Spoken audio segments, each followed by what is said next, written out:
Bonjour à tous, bienvenue au troisième jour de notre atelier de rédaction scientifique.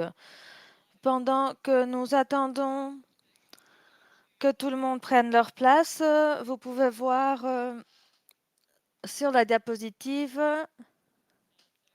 l'enquête que nous avons pour vous. Donc, vous pouvez utiliser le code QR ou bien le code pour répondre aux questions qu'on a déjà préparées.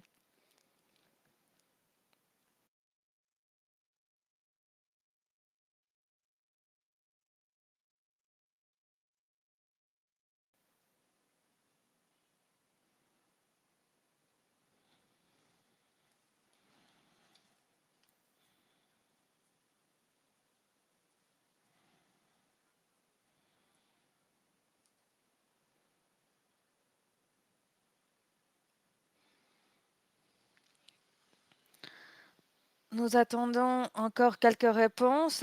Il n'y a qu'une seule personne qui a répondu, donc nous avons 100%. Très bien, donc on a déjà une personne qui a répondu. Donc si vous entrez le code de Slido, c'est comme ça que vous pouvez répondre aux questions qu'on aura pour vous. Donc essayez de vous connecter avec votre portable.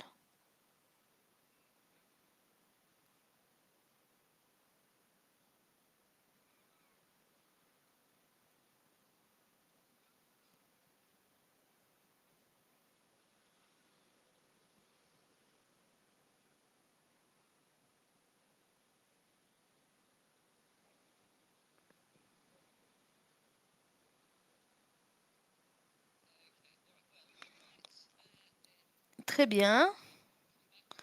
Donc peut-être qu'on peut revenir à l'enquête après, à la fin de la présentation, mais sinon, ça me fait plaisir de vous présenter la présentatrice d'aujourd'hui qui a sûrement pas besoin d'une introduction. Nous avons Dr Chandra Mouli qui va parler sur faire remarquer votre article par les éditeurs de revues. Oui, bonjour, merci à vous tous pour être ici aussitôt et merci de m'avoir invité. Voilà une présentation qui vient de la revue de santé adolescente. Ceci a été publié par quelques collègues qui offrent des outils de rédaction. Donc, nous sommes dans la séance 3. La séance numéro 1 était centrée sur pourquoi publier de Jane Hurst. La deuxième séance était sur l'anatomie d'un article scientifique de Mazim Ali qui m'a suggéré de parler sur les articles scientifiques et comment les faire remarquer. Donc, j'aimerais partager avec vous les leçons que j'ai apprises. Et une des premières choses qui arrive quand nous écrivons un article, pendant des mois, on y pense et à la fin, on le rédige. Donc, c'est parti. Et après, quelques mois après, on reçoit un message. Un message qui dit nous avons fait une première révision et nous croyons que cet article n'est pas le meilleur contenu pour notre revue. Donc, il faut éviter d'avoir ce rejet immédiat. Donc, qu'est-ce que disent les journalistes scientifiques comme raison de rejet? Tout d'abord, si c'est une revue anglo-saxonne dirigés par des hommes blancs, la première chose qu'ils vont dire, c'est un mauvais usage de la langue. Donc, nous continuons à vivre dans un monde d'hommes blancs, donc nous devons nous efforcer pour être égal ou mieux que les rédacteurs d'anglais. Donc, comme ça, nous devons utiliser les outils. Et Il ne faut pas avoir peur de demander une deuxième opinion, de le rédiger, de le reviser. Personnellement, je crois que mon anglais est assez bon. J'ai une très bonne assistante d'anglais à qui je demande de réviser le langage et on devient un peu plus humble aussi, car on croit tout le temps qu'on peut améliorer notre langage, ce qui est vrai. Donc, l'usage d'anglais est un facteur très important. La nouveauté. Beaucoup de revues veulent publier des choses nouvelles, des choses intéressantes. Je reçois beaucoup d'articles, par exemple, de l'Éthiopie. Pendant les 10 dernières années, l'Éthiopie a encouragé les rédacteurs d'articles scientifiques à rédiger. Donc, il y a beaucoup de documents, beaucoup d'articles. Et je dis tout le temps que c'est très intéressant pour un design de programme. Ça va pas vraiment donner un plus à la connaissance. Donc, un plus est les données corrélatives. Donc, par exemple, des données qui disent ceux qui utilisent les contraceptifs vont faire ceci. Donc, nous devons penser à ça, moi, qu'il y ait une situation exceptionnelle. Par exemple, des gens de la Syrie qui vont au Liban, il y a une corrélation. Donc, il faut toujours essayer de le lier.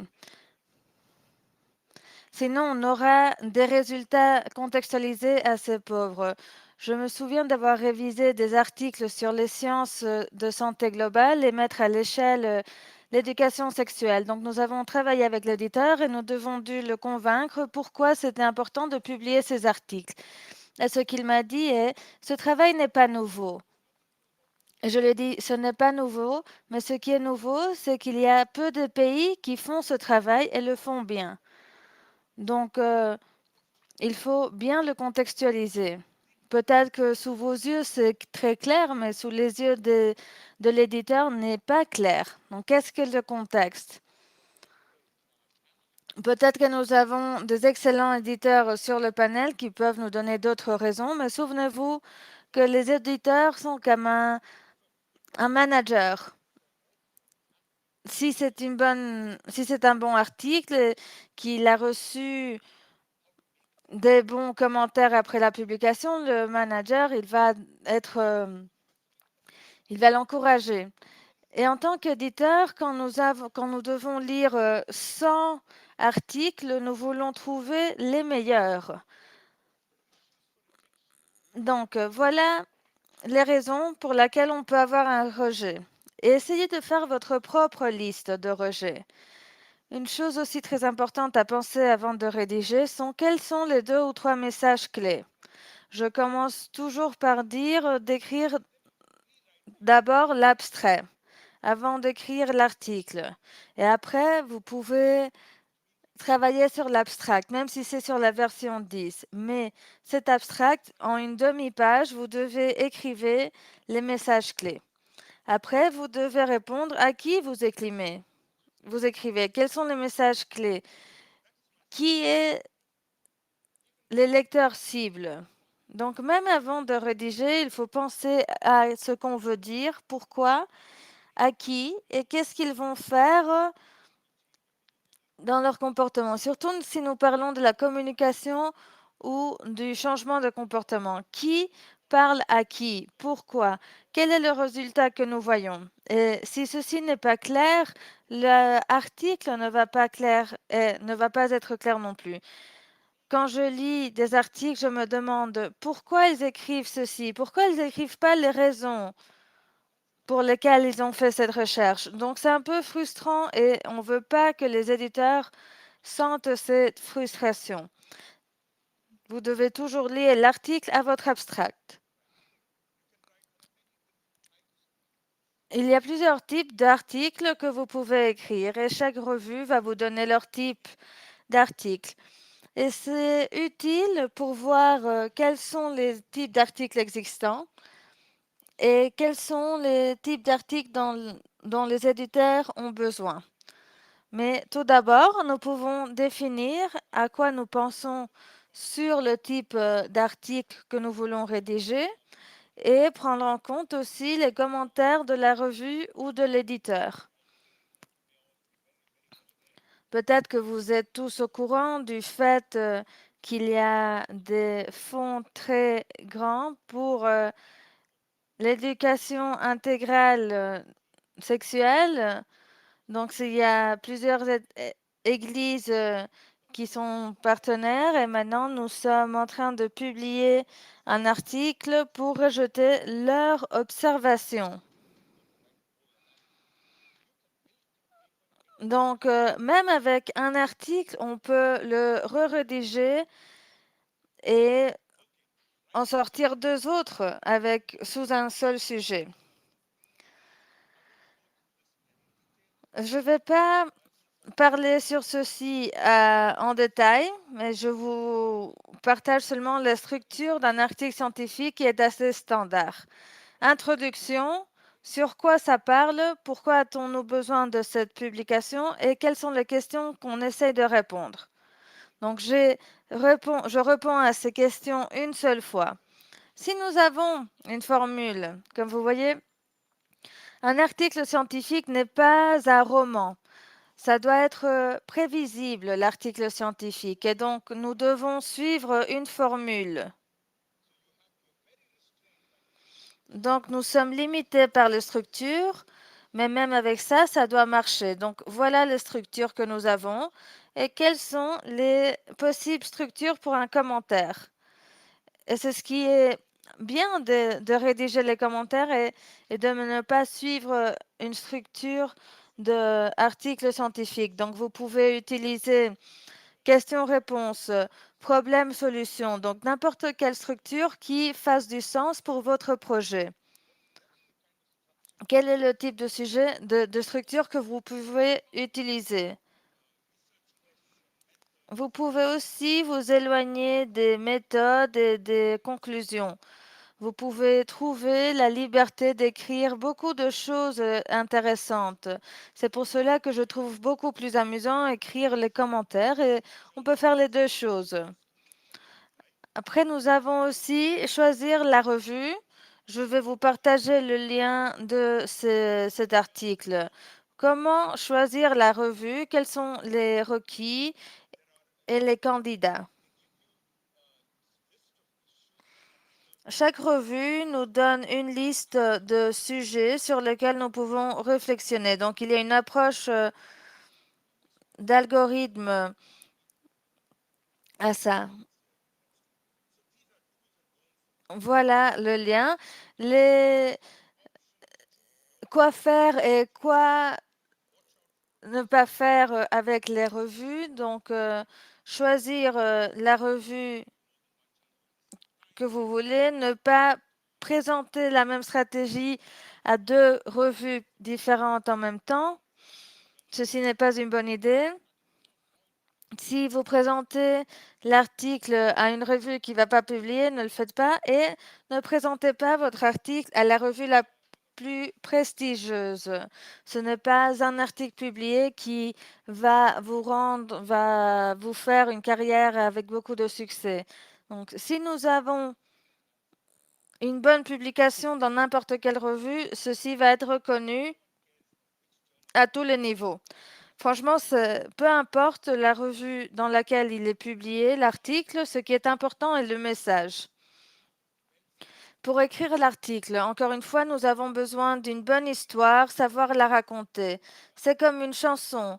L'article scientifique doit chanter une chanson. Comme ça, quand on finit de le lire, on peut dire waouh, quel message aussi clair! Quelle harmonie! Et il doit être rédigé par vous deux ou trois fois, après révisé par un collègue. Et ce que je fais quand j'écris un article,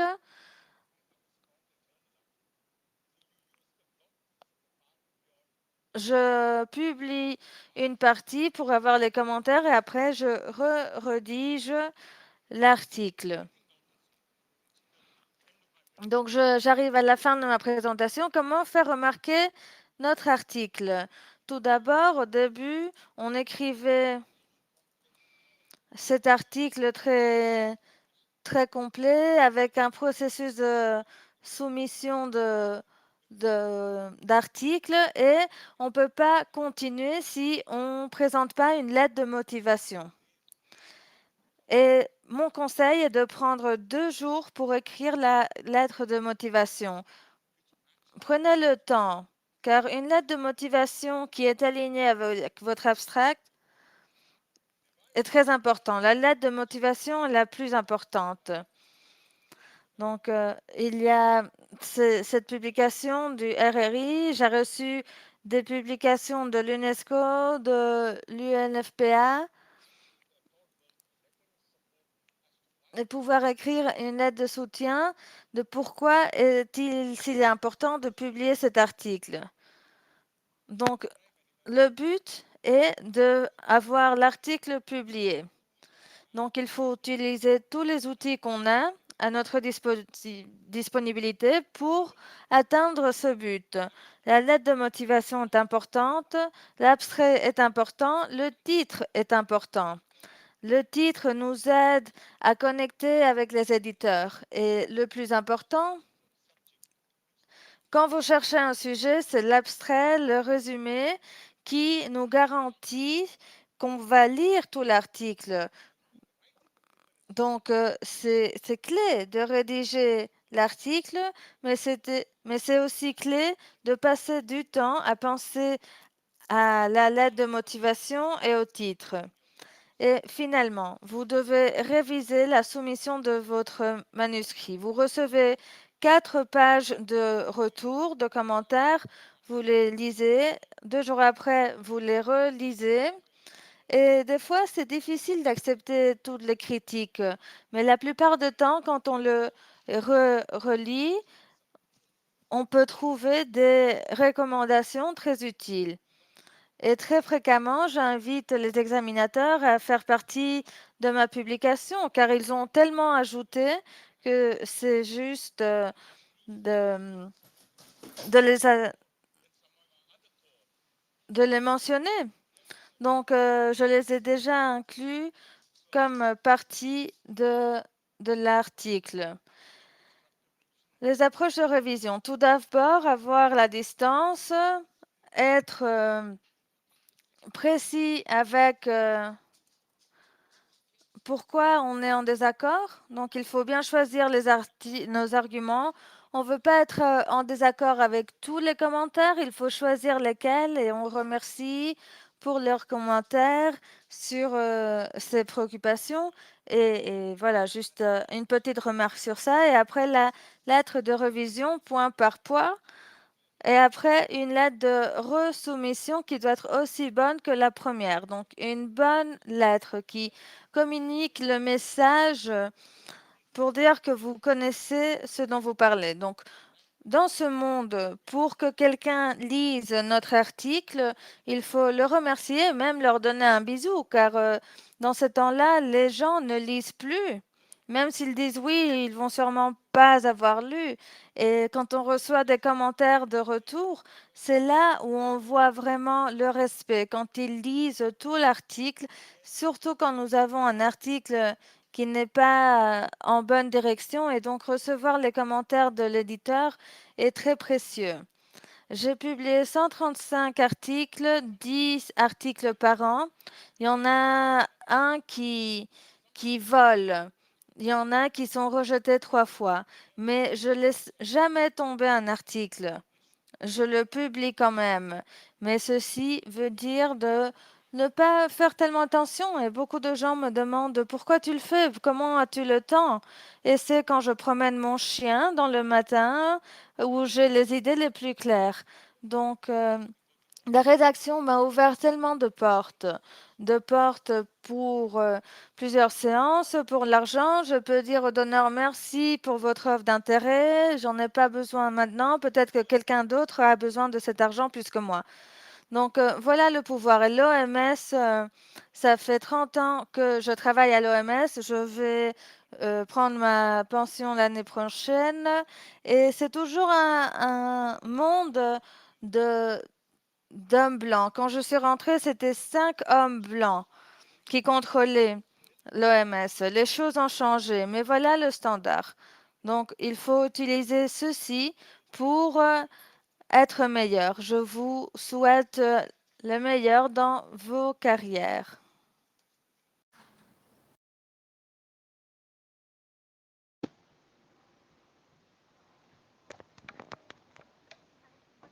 Merci beaucoup pour votre présentation si intéressante.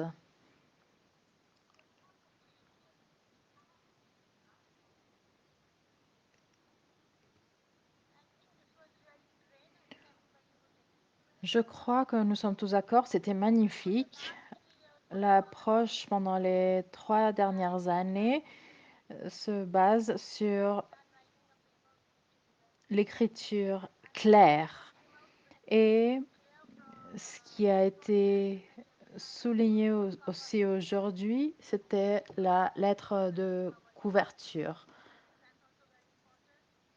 Je crois qu'elle est aussi importante. Donc, être clair, le contexte, encore une fois, très important. Maintenant, nous aurons une petite discussion en panel.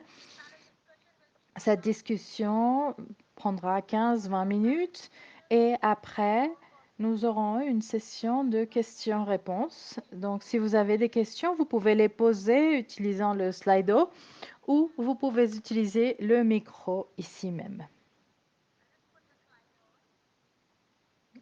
On va vous partager l'information du Slido. Et je vais vous présenter aussi notre panel. Nous avons 4 éditeurs. Bien sûr, vous connaissez le docteur Chandramouli de l'OMS, Hannah Wilson de Gates Open Research,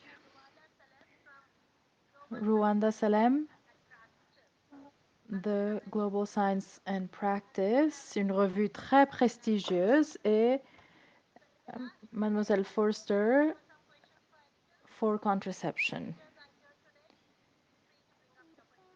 Donc, encore une fois, vous avez le code du Slido pour poser vos questions. Je voudrais proposer une question à ce moment. S'il vous plaît, partagez vos informations avec le groupe concernant ce que vous faites à ce sujet. Donc, bien sûr, la première question dirigée au docteur Moji. Vous publiez et vous éditez aussi. Vous avez commencé avec les publications. Donc, s'il vous plaît, donnez-nous des idées concernant les ingrédients que nous avons à voir, auxquels nous devons penser quand nous allons publier et aussi quand nous allons éditer. Il faudra tenir compte de ces éléments quand nous rédigeons des documents qui ne soient pas nécessairement des revues, sinon des politiques publiques ou n'importe quel autre texte. Merci. En fait, je l'ai mentionné pendant ma présentation, mais je vais le répéter. Ce que vous voulez faire, c'est raconter une histoire. Et vous voulez établir une connexion avec les intérêts du public. Esther vient juste d'arriver, éditeur d'une revue très importante aussi. Donc, je sais qu'il y a un intérêt sur la santé sexuelle et reproductive. Donc, une analyse et une critique des rapports des instituts de recherche, par exemple, sont très intéressants. Et quand elle a lu quelques documents de ce genre, elle était vraiment... elle voulait vraiment faire l'analyse de comment ces documents faisaient un impact sur sa recherche. Donc, le message doit établir une connexion avec les sujets. En ce qui concerne l'édition, quand je lis un document, je me demande quel est le message clé et est-ce qu'il y a une connexion, est-ce qu'il y a cohérence pendant tout le document? Est-ce que c'est convaincant à chaque phase du processus? Et est-ce que c'est logique? Est-ce qu'ils écrivent? Est-ce que la rédaction est basée sur des données, sur des informations de recherche ou non? Donc, un message très clair doit être fait.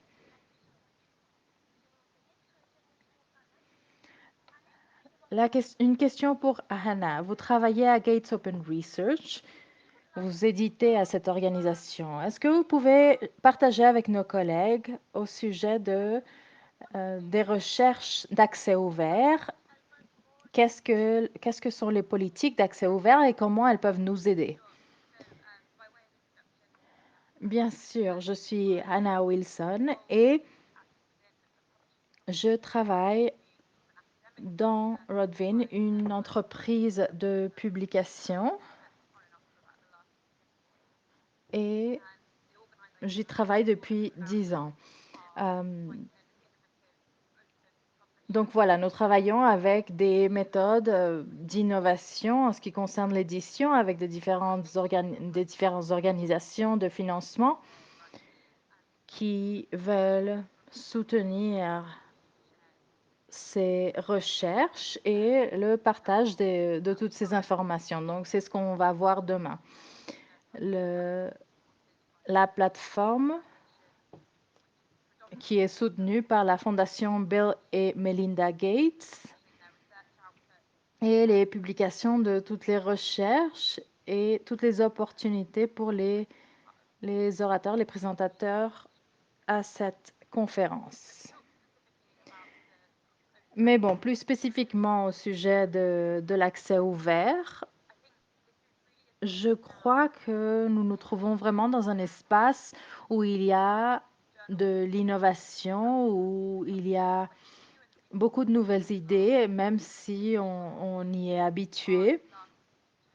Les choses commencent à changer encore une fois. L'accès ouvert devient la norme et c'est ce qu'on espère trouver dans ces espaces, spécialement niveau international.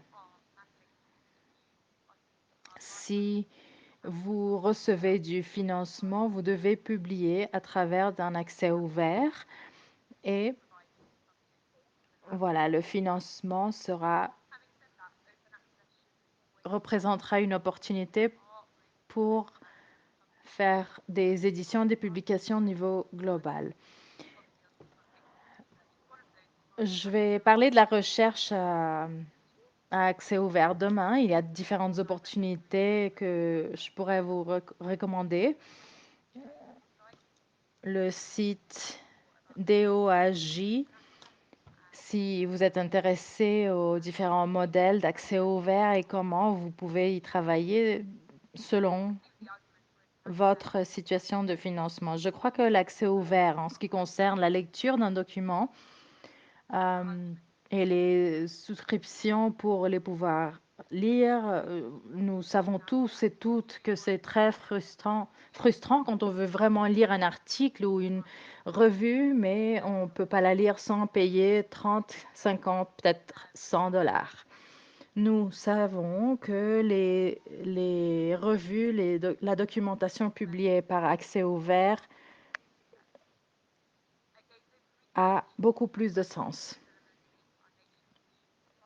En travaillant avec la Fondation Bill et Melinda Gates, nous sommes allés un peu plus loin que l'accès ouvert. La Fondation a aussi une politique au sujet du partage de données et ce sont les premières politiques que nous avons commencé à travailler. Non seulement les publications doivent être faites à travers d'accès ouvert, mais toutes les données, toutes les recherches générées par les publications doivent être d'accès ouvert aussi. Il y a beaucoup de personnes qui ne connaissent pas encore ces politiques selon notre endroit de travail, mais je crois que c'est un bon mode de vie à suivre. Il y a beaucoup de situations dans lesquelles il est impossible de partager toutes les données, toutes les informations, mais peut-être on peut partager des synthèses ou des informations anonymes. Peut-être que nous avons fait des interviews ou des consultations, des transcriptions que l'on voudrait partager de manière anonyme ou peut-être d'une autre manière non traditionnelle. Et finalement, juste pour parler de quelque chose qui m'est venu à la tête pendant les présentations ce matin, vous devez regarder l'éthos avant de publier et vraiment analyser votre rédaction. Il y a quelques organisations des revues qui sont passionnantes, qui sont prometteurs et beaucoup de fois, l'accès ouvert à travers de la Fondation Gates est un exemple de ceci. Si la recherche a été bien faite, on ne fera pas souci au niveau d'innovation du document. Et peut-être il s'agit d'un sujet qui n'a peut-être pas tellement de valeur en dehors d'une région spécifique, mais nous voulons de toute façon publier. Et voilà spécifiquement ce qu'on recherche. Merci Anna et merci pour votre explication sur l'accès ouvert et le point que vous avez fait au sujet des publications, même des recherches plus petites, limitées à des régions plus petites. Nous entendons très souvent que cette revue n'a pas été, cette publication ou ce document n'a pas été publié car il était réservé à une région spécifique, mais maintenant, vous confirmez qu'il est important de tout publier même si on fait référence à une localisation, un endroit, une région très petite. Maintenant, nous allons avec notre collègue Ruada. Bien sûr, présentez-vous, mais dites-nous un peu plus au sujet de l'évaluation collégiale, la méthode d'évaluation collégiale que vous utilisez et quelles sont les méthodes, les phases par lesquelles passe un document, quels sont les défis et pourquoi ça prend tellement de temps. Tout le monde pense ça prend si longtemps. Parfois, quand le document est finalement publié, on pourrait parler d'avoir attendu 18 mois peut-être. Bonjour, je suis Ruwaida Salam. Je ne suis pas, je fais pas la gestion de la revue, mais je viens du Centre Johns Hopkins pour les programmes de communication à Baltimore, à Maryland, aux États-Unis, et nous sommes chargés de la publication de cette revue financée par l'USAID. Une façon par laquelle nous sommes uniques, c'est que nous analysons, nous concentrons sur les programmes et nous partageons le comment de ces programmes. Nous savons ce qui fonctionne et les différents types d'interventions concernant ces interventions. Mais tout le monde pense aux programmes, aux gestions et tout le monde veut un peu plus de détails concernant le comment faire. Et c'est pour cela que la revue a été fondée presque il y a 10 ans, il y a presque 10 ans, par Jim Shelton. Nous travaillons avec Jim Shelton à l'USAID et nous cherchions à ce moment-là les détails au sujet des publications. On cherchait une littérature beaucoup plus robuste. Donc, voilà notre mission et nous couvrons de différents domaines. La planification familiale est l'un d'entre eux. Et juste pour répondre spécifiquement à cette question concernant l'évaluation, la critique des pairs. Aussi, nous ne chargeons aucune somme pour les révisions, pour l'édition, donc c'est complètement accès ouvert. Nous nous avons plusieurs options, mais nous savons que généralement, les gens doivent payer une certaine somme pour pouvoir avoir accès à ces services. Par contre, nous, on ne charge rien. Nous sommes sérieux de toute façon. Il y a 10 ans, ça fait longtemps que nous travaillons sur ce modèle. Nous appliquons différentes méthodologies. Nous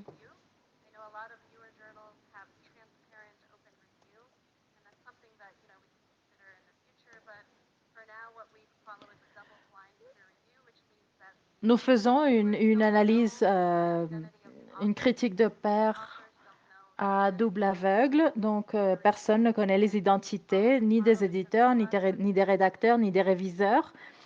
Nous croyons que c'est très important d'être complètement ouvert concernant le processus. Et on voulait éviter des biais concernant la publication de sujets intéressants ou non quand les personnes se connaissaient entre elles.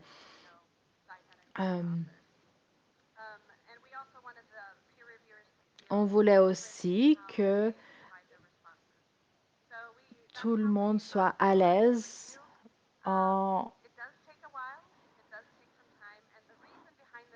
faisant leur édition et en donnant leurs réponses. Donc, encore une fois, ceci est complètement gratuit. Nous sommes tous des professionnels. Nous sommes très occupés aussi et nous demandons que les professionnels prennent du temps de leur jour, de leur vie quotidienne pour faire ce travail. Car nous voulons aussi une critique intéressante. Nous savons que ça prend beaucoup, beaucoup longtemps. Par contre, ce n'est pas si longtemps qu'avec d'autres organisations. Donc, du moment où nous recevons le document, au moment où nous recevons les commentaires de l'évaluation, on pourrait parler de 8 semaines. Puis, à la publication finale, 6 à 9 mois.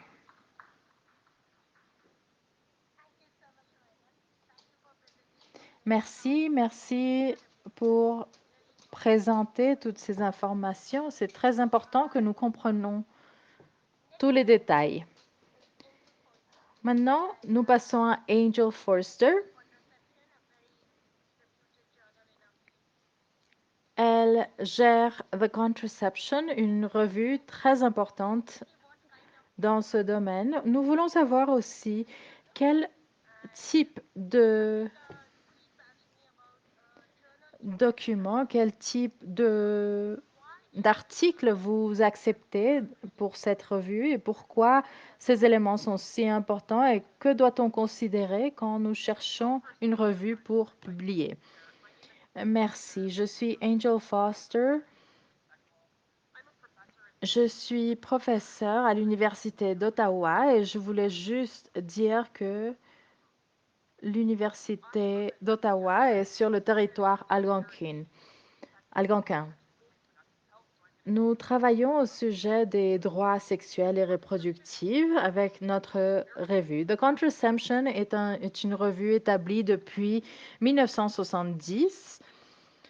Nous parlons d'une revue officielle de la planification familiale au Canada et nous publions des articles au sujet des contraceptifs, la santé sexuelle et reproductive. Mais en effet, c'est une revue globale. Nous publions des articles provenant du monde entier, mais principalement dans le nord global et des États-Unis et le Canada. Donc, il faut tenir ça en compte. Contraception est une revue unique dans ce domaine car nous publions des recherches de laboratoire, des de politique publique et de santé publique. Donc, nous avons des publications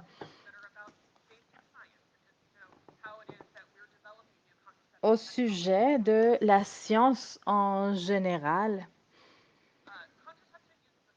Nous utilisons un processus de révision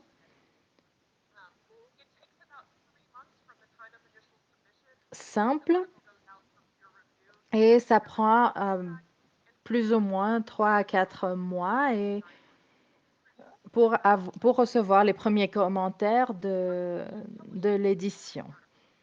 Nous publions des articles courts et je crois qu'il est important que l'on considère quand on cherche une revue, je crois qu'il est important de considérer la longueur que l'on recherche pour les revues. Donc, dans notre cas, nous parlons de 2500 mots, parfois 1000 mots.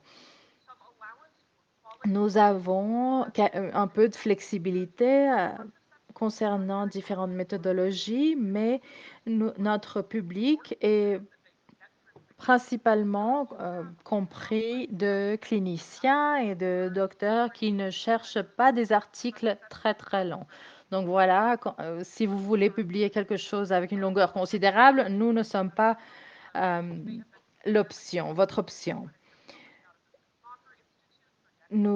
Il faut savoir que nous avons commencé avec l'Institut Guttmacher et nous avons été transférés à l'Université d'Ottawa et donc aussi nous avons une longue histoire.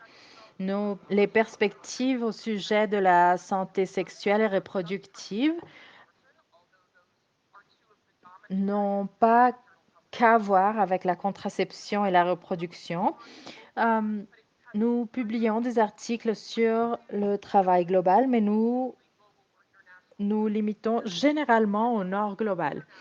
Il y a une autre revue qui fait des publications au sujet du sud global. Parfois, nous faisons des publications d'articles un peu plus longs et voilà que l'édition et la révision prend plus de temps. Ça nous prend 6 à 9 mois pour prendre une première décision. Toutes ces revues sont des revues à souscription et les auteurs doivent payer pour que leurs articles soient d'accès ouvert. Il y a des lecteurs pour tous les articles des auteurs. Je dois dire que ces politiques ont été établies par les organisations même et donc ces politiques sont standards parmi les organisations de nos revues. Je voulais vous parler au sujet de l'impact, le facteur d'impact. Ceci est une forme de mesurer le niveau, le ranking de ces revues dans de différents domaines. Il faut analyser le nombre d'articles publiés pendant une période de 2 années qui ont le potentiel de faire référence ou d'être cités, combien de citations ont été faites. Je crois que nous sommes allés bien plus loin que cela. Je crois qu'il y a des adaptations à faire pour les projets. Il faut analyser ce que vous voulez, le public cible que vous cherchez dans l'académie. Parfois, il y a des comités de promotion, d'édition ou révision qui prennent du temps. Donc, il y a une réalité là qui a un impact.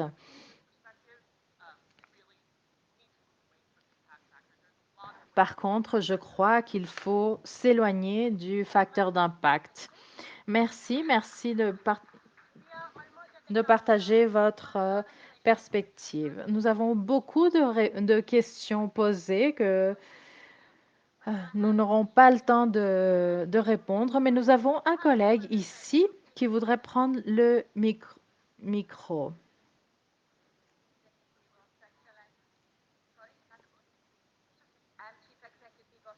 Bonjour, je suis chef exécutif de de la revue Sexual and Reproductive Health Matters pour aborder les thèmes, les sujets liés à la santé sexuelle et reproductive. Traditionnellement, ce sujet ou cette revue était la seule revue qui publiait des articles au sujet de la santé sexuelle et reproductive. Maintenant, nous reconnaissons qu'il y a plusieurs revues, plusieurs publications autour du monde qui sont si importantes et qui nous intéressent vraiment. Nous sommes aussi intéressés aux analyses de l'égalité, entre autres sujets. Et nous reconnaissons qu'il y a plusieurs facteurs et plusieurs acteurs qui parfois n'ont pas reçu une formation en rédaction. Ceci peut inclure les directeurs de services, les décideurs de politique, etc. Donc, voilà, nous publions des articles de recherche et nous encourageons les domaines multidisciplinaires. Donc, on mélange les groupes de soutien et les droits de l'homme, peut-être, entre autres. Nous cherchons à arriver au Sud global, donc nous avons 7 différentes éditions en 7 langues. On a commencé avec l'Asie et l'Afrique francophone. Et vous pouvez là présenter votre article en français, par exemple, et il sera traduit vers l'anglais. Donc, nous vous encourageons de considérer ces options pour que toutes les connaissances puissent être représentées dans toutes les langues et dans toutes les régions du monde. Merci beaucoup, Esther. Merci pour avoir partagé vos perspectives. Est-ce que vous voulez dire quelque chose?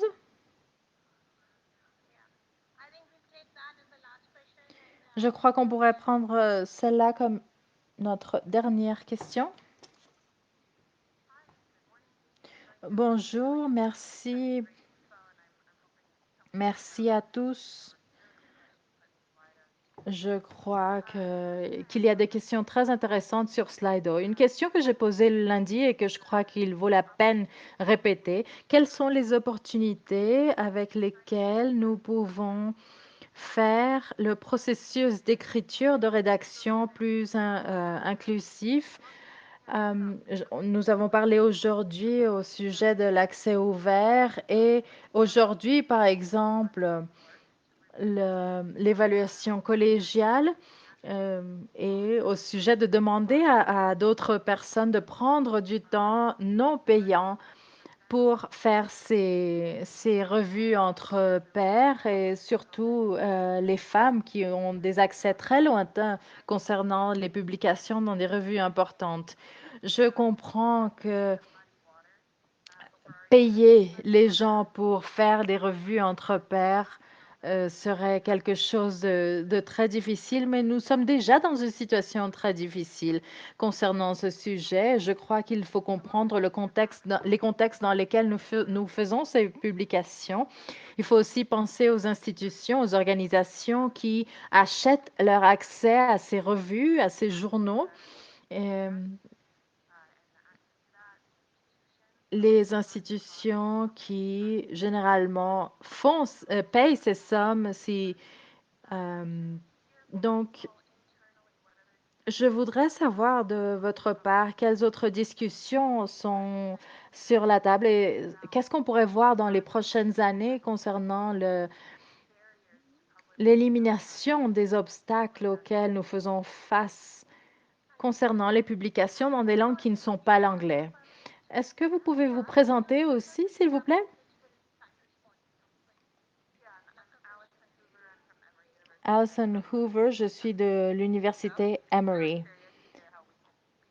Donc, voilà, je voulais juste savoir comment on peut améliorer le processus. Merci, je vais vous donner deux exemples très concrets.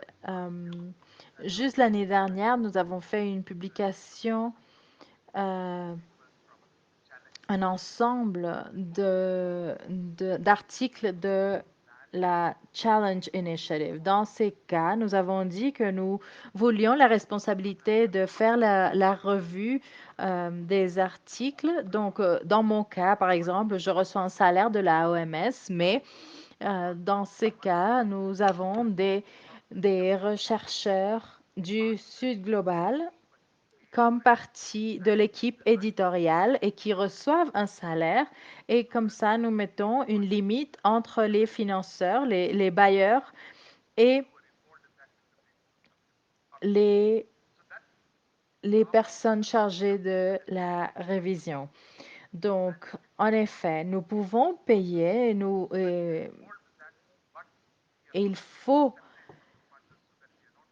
par contre, être complètement séparés, même dans nos différentes réunions, je crois qu'il y a une manière intéressante de faire bouger les choses dans ce sens. Oui, concernant le Gates Open Research, dans notre cas, nous sommes complètement transparents. L'identité des auteurs est connue. Je vais en parler demain, mais nos rapports de revue entre pairs sont publiés et ils peuvent être cités. Donc, nous croyons que c'est un tout petit pas dans cette direction correcte. Nous ne faisons pas des paiements, mais nous croyons que si c'est quelque chose qui peut être cité, les personnes peuvent le mettre dans la documentation qui leur fait référence et que c'est intéressant. Euh, Concernant les souscriptions, et voilà un gros obstacle. Nous savons qu'il y a beaucoup d'institutions dans différents pays doivent pouvoir avoir accès à ces publications, mais ils ne le sachent pas. Donc, je sais que ce n'est pas une grande solution, mais il y a des options. Je crois qu'on n'a pas vraiment le temps. Je vais dire ça vraiment vite. Euh, Nous reconnaissons et nous encourageons les auteurs des pays à revenus faibles et moyens de publier, d'envoyer leurs soumissions. Et à ce moment, par exemple, nous rejetons quelques articles qui ne viennent pas de ces régions pour promouvoir cette situation. Nous reconnaissons les obstacles concernant les langues, aussi peut-être l'accès, peut-être que c'est la première fois que vous publiez, que vous rédigez un article. Donc, nous aidons tout pendant le processus. Nous, nous, nous aidons depuis le moment initial. Nous faisons des révisions avant de l'envoyer à revue entre pairs pour qu'il y ait plus de possibilités de publication. Malgré tout, ce n'est pas une solution qui fonctionne à chaque fois, mais nous faisons beaucoup d'éditions avant leur présentation, avant leur soumission finale pour aider les auteurs. Donc, nous ne voulons pas que la langue ni rien d'autre représente un obstacle. Je voulais juste dire une chose. Nous voulons compenser les révisions les réviseurs entre pairs. Parfois, nous pouvons leur offrir un accès ouvert à des sites ou d'organisations de publication. Nous savons que ils ne peuvent pas recevoir un salaire de notre part, mais nous offrons des éléments qui peuvent compenser.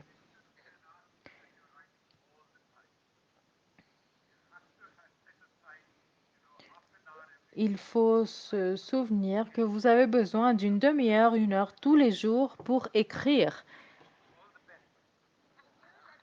Bonne chance.